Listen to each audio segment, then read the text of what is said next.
Hay una gran llegada, ¿no?, a través de las redes sociales de personas que no siempre están bien informadas y dan consejos de nutrición, y eso puede afectar mucho a quienes consumen plataformas de redes sociales, sobre todo a aquellos que se están desarrollando, que están desarrollando su identidad, como puede ser la etapa de la adolescencia, y por eso estamos en contacto con Florencia Guma, licenciada en nutrición, para hablar sobre esta problemática que pasa desapercibida a veces, ¿no?, por todo lo que son las redes sociales, porque a veces se disminuye y no se le da la importancia necesaria. ¿Qué tal, Florencia? ¿Cómo estás? Gonzalo y Amanda. Hola, buen día, ¿cómo están? ¿Todo bien? Gracias una vez más por esta comunicación con nosotros. Es una problemática muy seria, ¿no?, porque es algo que está al alcance de la mano, que cualquier adolescente quizás consume constantemente, por ahí desde un lugar de inocencia, no pensando en que eso le puede generar algún tipo de daño, pero muchas veces eso ocurre lamentablemente. ¿Qué balance podemos hacer, qué análisis hacemos de la relación entre las redes sociales y las conductas alimenticias que se generan en los adolescentes? Bueno, ese vínculo está muy de la mano porque condiciona la exposición a las redes sociales, al tipo de contenido en las redes sociales, condiciona la conducta alimentaria en muchos casos. La realidad es que cada vez a edades cada vez más tempranas estamos más expuestos a las pantallas. Hace muy poco salió una revisión científica de expertos a nivel internacional que plantean alejar a los chicos de las pantallas hasta los 6 años. Antes se hablaba de, bueno, hasta los 2 años, o no había tanto la edad, pero sí decían no más de 2 horas. Hoy ya están prohibiendo que se expongan a los niños, niñas y, bueno, en este caso también adolescentes, que son los que más autonomía tienen a la hora de utilizar las redes sociales, pero de evitar exponer a los niños a las pantallas hasta los 6 años. Y a partir de esa edad, regular el tiempo, por lo menos, o, digamos, como máximo 2 horas, y, digamos, así hasta los 14, tratar de alejar lo máximo posible el uso de pantallas en las infancias. La realidad es que para el adulto y la adulta responsable de estos niños, la realidad es algo complejo porque está al alcance de todos y todas, y somos una generación que crecimos digamos, con este crecimiento también de las pantallas y el desarrollo tecnológico. Entonces, se está estudiando cada vez más, está saliendo la evidencia de la problemática que estamos teniendo con esta exposición a las pantallas, pero también gran vínculo o evidencia hay con respecto a cómo cambia la conducta alimentaria respecto a los contenidos que vemos en redes sociales. La realidad es que la red, por ejemplo, que más se utiliza para buscar información de alimentación y de salud es TikTok, por ejemplo, o YouTube. Y justamente son los espacios, son las plataformas donde inician a edades cada vez más tempranas, es decir, los adolescentes, 12, 11, 10, están utilizando esas redes sociales y donde están expuestos a contenido que no todo el mundo filtra, o sea, como los adultos, no todos acompañan el uso de esas redes. Entonces, después, ¿qué pasa? Se va el algoritmo, cuando vos te vas metiendo en algún contenido, después te lo empieza a mostrar. Entonces, si estás viendo en TikTok, que es donde más se viraliza, por ejemplo, una prueba de tener la cintura de tal tamaño o de la dieta o el plato tal que está haciendo tal influencer, probablemente eso después te lo empiece a mostrar. Y también terminan siendo desafíos que los chicos y, digamos, los adolescentes empiezan a involucrarse para decir, yo quiero hacer esto y a ver cómo me va. Hay mucho en TikTok del tema de desafíos, ¿no? Entonces, bueno, ese es el espacio para visibilizar y viralizar este tipo de contenidos, que obviamente terminan siendo muchas veces desde influencer, que no son profesionales de la salud. Entonces, en general no se mide el riesgo o el impacto que puede tener eso que se está promoviendo en una red social. Florencia, sí, te escuchaba lógicamente con esto que mencionabas al principio y pienso, ¿no?, en los padres, qué difícil, ¿no?, quitarle las pantallas porque suele ser una utilidad en cuanto al entretenimiento para, no sé, tener un tiempo libre, para poder comer tranquilo y demás. No es imposible, pero obviamente que es una materia difícil y creo que con este tipo de concientización de a poco se va a poder ir instalando cada vez más.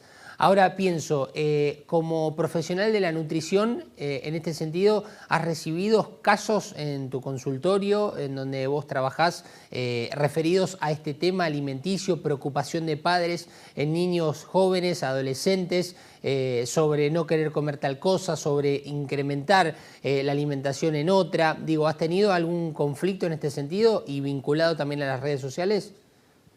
Sí, aparece mucho el tema de la sobreinformación, Ujú. porque hoy la fuente de información no es la búsqueda de la evidencia científica, tiene que ver con el acceso rápido a esa Claro. información que son las plataformas digitales, o sea, estos medios digitales, donde también hay publicidad. Entonces, al haber publicidad más lo que va mostrando el algoritmo, en general nos terminamos rodeando de cierto contenido que todo el tiempo nos está llegando. La gran problemática en esto, y sobre todo en la población adolescente, es primero que está todo el desarrollo propio de la adolescencia y la identidad y digamos, la identidad corporal y todo lo que nos va llegando respecto a el ideal de belleza. Entonces, esto sí se ve que pueden ser gatillantes o que son factores de riesgo para trastornos de la conducta alimentaria, sobre todo en esas edades. Pero, digamos, las mujeres también somos una población que es más vulnerable a tener un trastorno de la conducta alimentaria, ni hablar la edad. Entonces, todo ese contenido que terminamos viendo en las redes sociales, nos empezamos a cuestionar a ver si es o no, si ese cuerpo que veo condice con el que yo tengo, si lo que estoy comiendo. Entonces se empiezan a cuestionar, pero los adolescentes, la realidad es que se termina imitando lo que ve, digamos, esas imágenes o lo que termina viendo en una red social. Y ahí es donde empiezan a modificar las conductas alimentarias, digamos, la percepción de la imagen corporal, porque realmente es muy influyente en este tipo de enfermedades, ¿no? La realidad es que el 90% de nuestra población femenina está disconforme con su cuerpo, el 70% digamos, le preocupa el peso, y después se empieza a bajar el tema de quienes hacen dieta, ¿no? Dentro hay un porcentaje bastante alto que terminan haciendo dieta o porque la detox o el batido aquel o lo que se va viendo en estas plataformas digitales.